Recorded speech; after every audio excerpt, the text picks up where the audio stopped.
Alors, une vidéo qui m'a été demandée plusieurs fois et j'ai enfin décidé de la faire. Donc oui, comme vous avez lu le titre, on va parler sur tout ce qui concerne l'électrostimulation. Et surtout, selon les études, est-ce qu'on peut l'utiliser pour améliorer notre force, construire du muscle et perdre de la graisse, ou est-ce que c'est un gadget qui sert à rien? Déjà, avant de commencer à parler de ce qui nous intéresse, il faut qu'on soit clair. Dans cette vidéo, on ne parle pas de tout ce genre de gadget pour les abdos, qui sert strictement qu'à alléger votre compte en banque.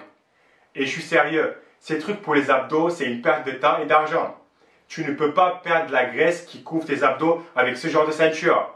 La perte de graisse ne marche pas comme ça. Si c'était le cas, on aurait tous des abdos à la plage. Maintenant, avant de vous donner mon avis sur l'électrostimulation, l'avis d'une personne devrait toujours venir après ce que les études montrent. Sauf si on parle d'un sujet où il n'y a pas encore des vraies expériences et des études. Donc, qu'est-ce que les études disent sur l'électrostimulation, sur la force, l'hypertrophie ou la perte de graisse? Honnêtement, j'ai cherché et il n'y a rien de super concret. Le top sera de trouver une étude sur au moins un an avec des confirmés qui suivent le même programme de musculation, un full body de 3 jours, un excès calorique et prendre les mesures avant et après, densité musculaire et performance. 3 groupes, un groupe utilise un mélange de poids libre, machine et poids du corps. Deuxième groupe utilise que l'électrostimulation. Et le troisième groupe, comme le premier groupe, mais en plus sur des jours de récupération, il utilise l'électrostimulation. Là, ça sera super intéressant de voir les résultats. Mais malheureusement, ça n'existe pas. Mais d'après ce que j'ai trouvé et d'après un peu mon expérience avec, l'électrostimulation n'est pas non plus une connerie. Ce qui est dommage car j'aurais bien aimé faire une vidéo « Les conneries dans le monde du fitness » épisode 6. Ici, ce n'est pas le cas.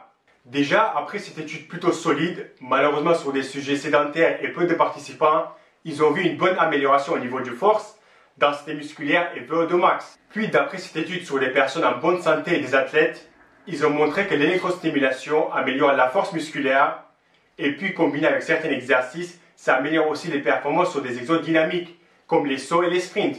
Aussi ici avec les gymnastes, 2 groupes, un groupe entraînement classique et l'autre groupe entraînement classique plus électrostimulation sur les quadriceps.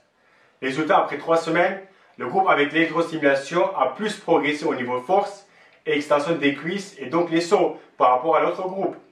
Et pareil avec des footballeurs ici, des joueurs de baseball au niveau récupération, les nageurs et l'accumulation d'acide lactique. Mais surtout, c'est très efficace avec des patients qui ne peuvent pas s'entraîner et veulent préserver du muscle pendant une période d'immobilisation.